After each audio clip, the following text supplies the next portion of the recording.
When people tell me I don't want to get a trust because I don't want to pay a lawyer, lawyers cost too much, you know what I say?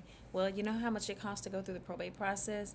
A lot more. Let me tell you, every piece of the estate planning process does not require a lawyer. So I want to be clear.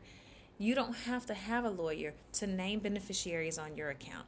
You don't even have to have a lawyer when someone passes away if there is a beneficiary on the account. That's the goal, right? But there are so many other pieces of our lives that might require trust. For example, those of you who have young children, if you want to provide for those young children, if something happened to you before they were adults, you need a trust.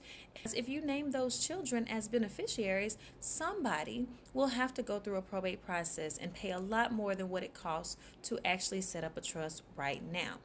Also, those of you who are caregivers, if you have loved ones with special needs or loved ones who are disabled, if you want to provide for them, then you need to leave them funds or assets in a special needs trust, specifically a special needs trust, because if they qualify and are receiving government benefits, they are not allowed to own a certain amount of assets. As of now, that's $2,000. So if they have $2,000 in a bank account, they're going to be disqualified, right?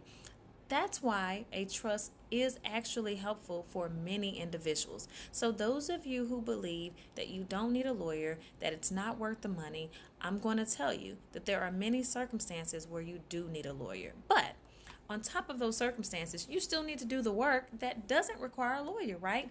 Name adult beneficiaries on your bank accounts who are not disabled. Absolutely do that if you trust that if you leave those funds to them, they're going to handle it properly. If you don't trust that they're going to handle it properly, if you don't trust your loved ones to be able to manage their own assets, then for you, a trust is the right way to go.